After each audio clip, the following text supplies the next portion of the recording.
বলেন ঠিক কিনা? মনের দুঃখে চলছে কোরআন আরশ পাকে লইয়া, ও মুসলমান মানে না কোরআন আল্লাহর বান্দা হইয়া। মনের দুঃখে চলছে কোরআন আরশ পাকে লইয়া, ও মুসলমান মানে না কোরআন নবীজির উম্মত হইয়া। সকালবেলা উঠেছি দেখতে পাচ্ছি কোরআন শরীফটা খুলে আল্লাহ পাক রব্বুল আলামিন ডাক দিয়ে বলতেছেন, উম্মতেরা গো, ও বন্ধুরে, আপনার উম্মতেরা যদি আমি আল্লাহর সঙ্গে কথা বলতে চাই, তারা যেন বেশি বেশি করে কোরআন তেলাওয়াত করে। তারা যেন, আর আমি আল্লাহর সঙ্গে যারা কথা বলে, আল্লাহর সঙ্গে হলে ভাব মুছে যাবে সব ভাব। আর তুমি মহিলা টিভির রাত দিন 24 ঘন্টা তুমি সিরিয়াল দেখো, আর তোমার ছানছাটের উপরে যে দেখতেছি কোরআন শরীফটা, কোরআন শরীফের কাপড়টা মনে হয় কি অবস্থা, দেখে মায়া লাগে। রাস্তার ধুলাবালি সব পড়ে আছে। আমি বললাম তোমার স্বামী তোমাকে মারধর করে, গালিগালাজ করে, তুমি তোমার স্বামীর হাতে শান্তি পাও না। আজকের থেকে তওবা করো, টিভি সিনেমা দেখা বন্ধ করে দাও। প্রতিদিন সকালবেলা আর প্রতিদিন এশার নামাজের পরে, ফজরের নামাজের পরে কোরআন পড়া চালু করে দাও। বলেন সুবহানাল্লাহ।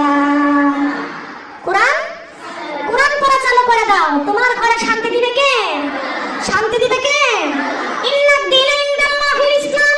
ইসলামটা মহান আল্লাহ পাক রব্বুল আলামিনের পক্ষ থেকে এসেছে। ইসলাম আছে যেখানে শান্তি আছে, কোরআন আছে যেই ঘরে, কোরআন তেলাওয়াত হয় যেই ঘরে, শান্তি আছে কি আছে না? আছে কি আছে না? আমি বললাম মহিলা জীবনের সব সমস্যার সমাধান দিতে পারে আল কোরআন। সুবহানাল্লাহ বলেন। আজ তুমি কোরআন তেলাওয়াত করো না, এই ওয়াক্ত নামাজ পড়ো না, সুদের খাতায় নাম লেখাইছো, জীবন স্টার জলসা দিয়ে জীবনটা তৈরি করতেছো। তুমি এইভাবে সব কামিজ পরো, চুল কাটো, লিপস্টিক লাগাও, এটা তো সব আল্লাহ বিরোধী কাজ করো, কোরআন বিরোধী কাজ করো। আমি বললাম সমাধান একমাত্র কোরআন থেকে নিতে হবে।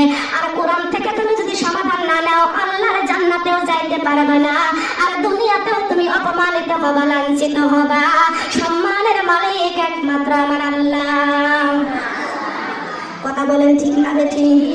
ও মানুষ সবে দুনিয়ার বিচারে কি জবাব দিব আমরা আল্লাহর কাছে?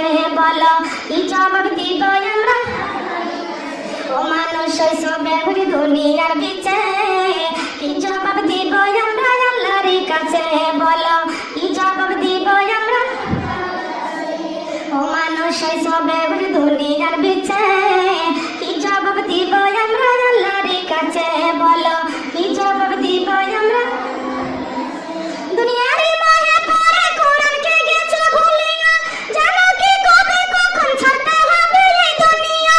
মোদের পিছে মহা বিপদের সংকেত আছে, মোদের পিছে মহা বিপদের সংকেত আছে। কি জবাব দিব আমরা আল্লাহর কাছে? বলো কি জবাব দিব আমরা? ও মানুষ সবে দুনিয়ার বিচারে কি জবাব দিব আমরা কবরে যায়? বলো কি জবাব দিব আমরা কবরে যায়? বলো কি জবাব দিব